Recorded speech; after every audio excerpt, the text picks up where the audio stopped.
I'm going to go straight into tectonics, earthquakes, a bit about ground engineering, and then I'm talking about the impact of lifelines and about the rural community, how they were actually affected. That's me standing over there, looking just where the rocks came from, and it's about 500-600 meters further up. So some of these landslides that we actually observed were very, very impressive. And at the end of my presentation, I'm going to bring it back to a New Zealand context. But it's specifically in this particular end here, the rock wasn't the one that actually worried me. It was the power lines that were actually hanging on the right-hand side of the pictures. Very often they were sparking because the hydropower further up was still running. Richard expanded a bit on why it happened. I'm just going to give a bit more quick overview. So most people know about the Ring of Fire, but most people don't realize there's actually another flat line that essentially goes from the Indonesian area all the way through Nepal and then continues through Iraq, Iran, all the way to Europe. So the little black dots are all the earthquakes over the last couple of 100 years. Kathmandu is there. I have another blob where we are down there. We are very similarly set. Just to explain where we have been and what we have done, I was deployed with EAILURES and NZSEE, and I spent 2-3 days in Kathmandu itself. There was some damage for geotechnical, but the majority of the action actually happened out towards the epicentral region. So I deployed more towards the Mount Everest region, and part of my other team actually deployed more towards the Annapurna area, and that essentially is roughly where the two earthquakes occurred. Again, you can see very flat. India is pushing underneath China. And if you're looking at the historic earthquakes that actually occurred in that particular area, then the size of the star gives you the earthquake size, and the location is then there. Kathmandu, a little black dot over there. And it's actually quite notable that over these over 3,000 kilometers, there are actually a large number of very large earthquakes. If you're looking right now to a section of it, then that's a seismotectonic cross-section over here, and actually shows the Indian plate pushing underneath the Eurasian plate. The one peculiar thing over here, and again as Richard mentioned, is the spectral response. So the plot underneath it has, highlighted in red, a little bump, and that bump is very, very unusual. It shouldn't actually be there. The earthquake generated shaking that is not generally what we would have expected to do. And as Richard said, that particular degree of shaking actually affected the larger structures, the wobbly, tall ones. Okay? And we're trying to right now figure out why this particular bump actually came up there. And it could be a function that Kathmandu is an old infilled lake. It has about 700 meters of slop underneath it. It's probably a technical term. But also, the Indian plate subducts very shallowly underneath it. It's very well developed. There are many, many earthquakes underneath it, so it slips much easier, certainly much easier than the little earthquakes. So it gives different energy outputs. But also the Tibetan plateau is actually comprising really hard, dense rocks, whereas the Indian subcontinent is more made of softer rocks. So all that could actually give an idea why this bump is over there. Certainly over the last 3 days in Kathmandu, it was a lot of discussion about what has happened. Now, more about tectonics. The darker the color, the more energy was released, the more actually shaking occurred in these particular locations. Now, the first earthquake, the rupture area you can see is a rectangle, and then the historic earthquake, and there's a dashed rectangle, and there was a seismic gap. And if you recall, a couple of years back, we had a seismic gap here as well between the Darfield earthquake and actually the Christchurch aftershock sequence. So we were concerned that we have a gap. Now, exactly in this gap, an aftershock was expected, and that's exactly where one happened, the 7.3 earthquake, and then in May. Now, if you look at shaking again, the initial earthquake, 7.8, released much, much more energy than 7.3. Because remember, earthquake or Richter magnitude is not a linear scale. It actually multiplies per magnitude about 32 times the energy. So the second aftershock was smaller, caused less shaking, but what actually happened, there's a cluster of earthquakes around that aftershock, and there suddenly you get an impact on actually the buildings. A lot of the buildings over there are stone reinforced masonry, stone unreinforced stone masonry, are just simply mud huts or stones stuck together with mud. And if you hit these ones repeatedly with earthquakes, as we have experienced in Christchurch, the performance will deteriorate and eventually they will collapse. And this is exactly what we've seen in the field. So tectonics and the aftershock sequence over here did actually play an important role where the damage did occur. And the damage did not necessarily occur to such a degree in the Kathmandu area, but out in the rural areas. A completely different view, that's a map from USAID, and USAID is fantastic, providing information in a really rapid fashion.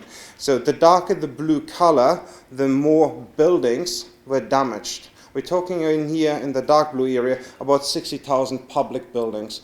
Overall, you can see 2.8 million people were affected by the earthquake. They live in the area affected by shaking, but we have about 600,000 houses that were actually significantly damaged. That's a large impact. Looking more at what happened on the ground, so we have generally liquefaction, lateral spreading. However, I'm not going to go into this detail because you all know about liquefaction, lateral spreading. The only thing I can say, it was to much smaller degree experienced out in Kathmandu. Liquefaction certainly it did initiate, but the sun boiling, the lateral spreading which we've seen over here certainly did not occur to such a degree. What actually did occur, we had strong ridge amplification, so the ridges were shaking, a lot of retaining walls got compromised, a lot of buildings that collapsed or initiate collapse, but also a lot of rocks fell down. It's a mountainous country. There's a lot of rock exposed as the mountains are being pushed up and the valleys are being eroded. And that impacted actually on both the lifelines like roads and the building structures itself. Now, what does it look like actually out in the rural areas on small townships? Quite often these little townships are called bazaars where people from the rural areas come to purchase their goods and then go back. Generally the traditional house is a timber structure down at the bottom, and the foundation itself is a stone that has directly the timber column sitting on top of it, and then with time, the building brick structure directly on top of it. Here's another view, and if you actually look at the plinths themselves, they have a little positive projection in there, and the timber itself has a little divot, and it actually holds it, so it actually doesn't kick out. And the question is, does it work? Generally, it does work. So you can see the columns are still in place. The unreinforced masonry is a bit the one you worry about, especially in this particular instance. If you look at more modern design, generally what they do, they dig a trench, put some rocks, flat rocks they can find, and then create a concrete plinth or a wall on top of it. Quite often it's just a plinth. And then before they're actually starting the house construction in earnest, they just backfill the area with stone. And in many instances, the stone is held together by mud, and quite often it's the mud they excavate actually out of the trench itself. And then they continue with masonry structure above it. So that's a very typical one. Different views, again, more in the rural area. So you can see some of the quality of the concrete in the foundation is relatively poor, very porous, quite often contains sand and not a lot of cement. And however, even if you have a more massive foundation like the one on the right hand side, a large foundation is not necessarily beneficial. The way they will form in earthquake is the bulb itself starts to slosh around because it's not restrained laterally, pushes sideways out, then the stone infill generally is being pushed out, and the column fails at the connection with the house itself. And what does it look like when they actually do fail? You will see this, the picture of this building in several presentations. Somehow the presenters all took the same picture of the same house. But you can see there's deformation in the short column in front of it, and because it's a steep terrain, quite often the columns are different heights. So different impacts, and you will actually get failure. I've never seen in any disaster over the last 20 years that many buildings that were either lying on their side or just tilted over.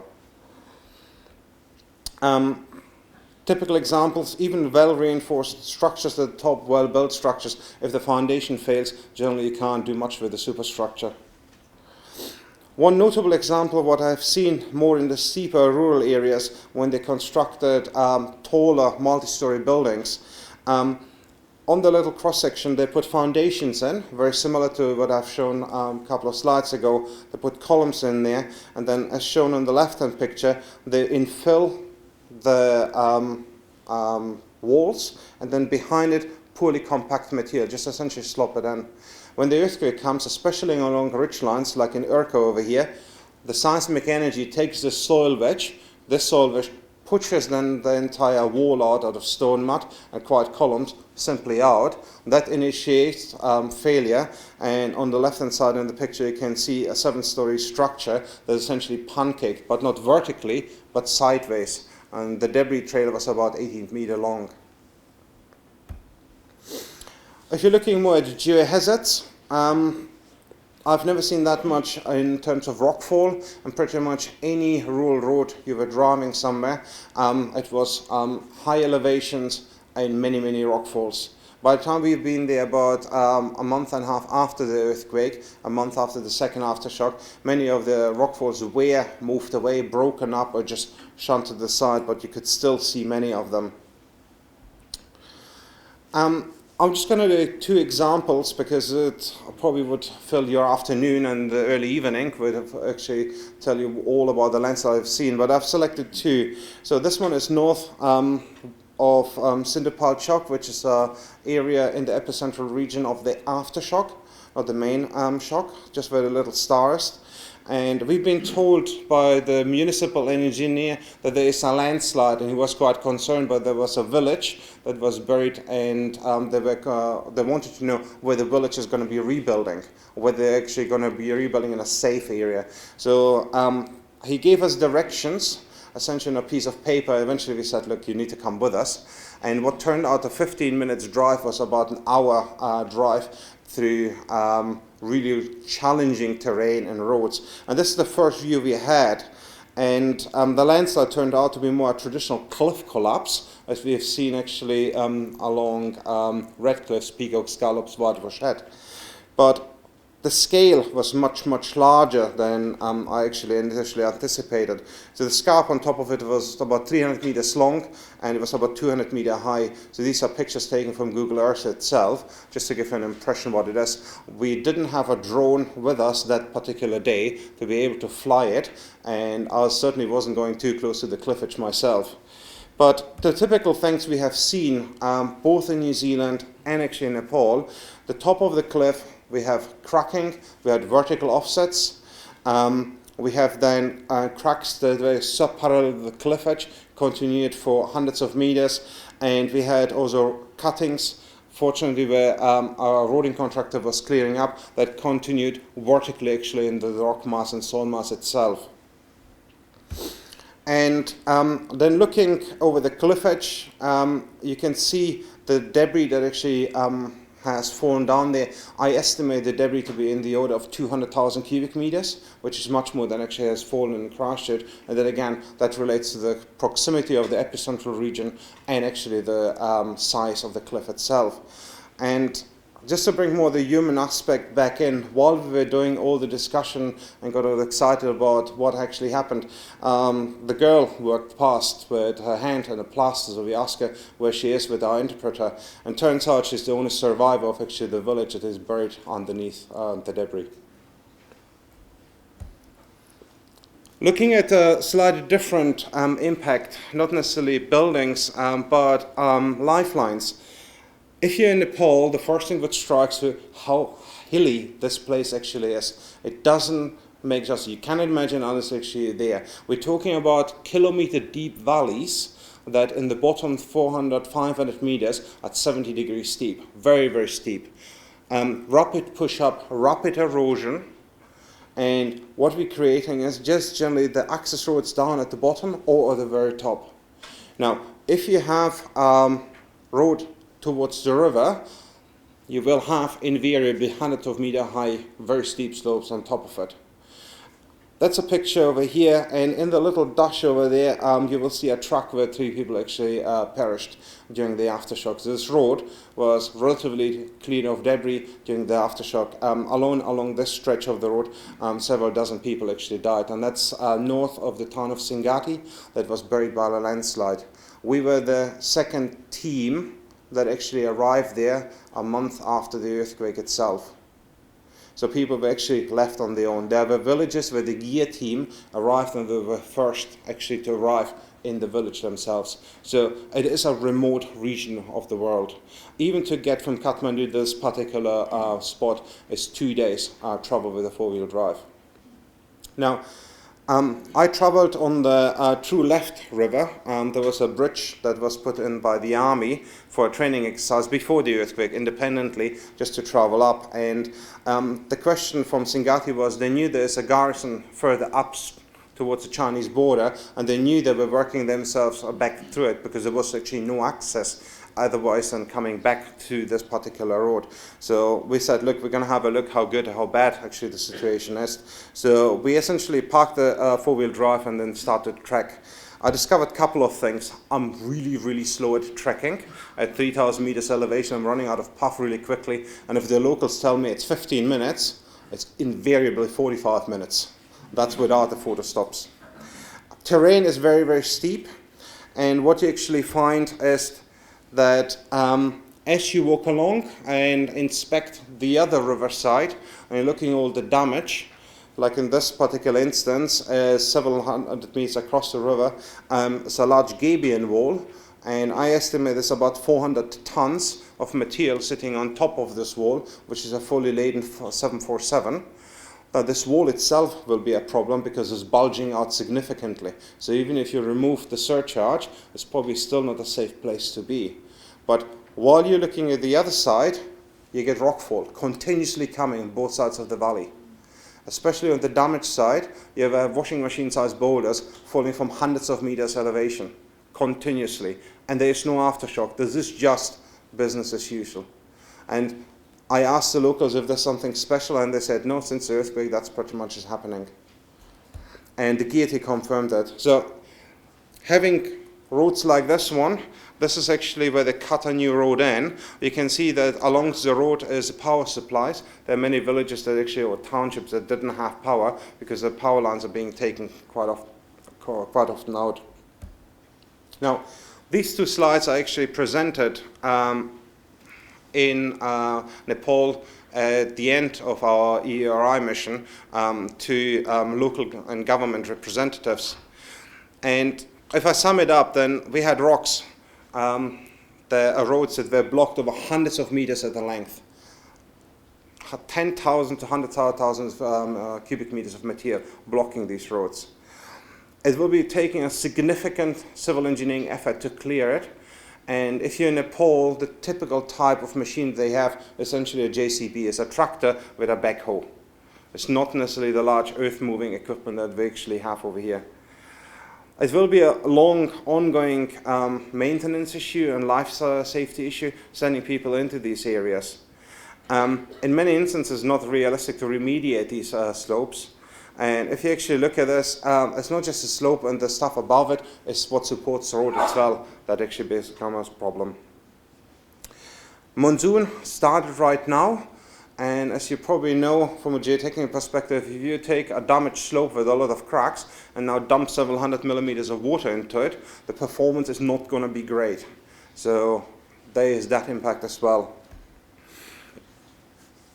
So we reckon amongst the GEAR team and about the specialists that I'm actually in contact with at the moment globally, that Nepal is going into a second disaster that will result out of the monsoon rain triggering large-scale landslides.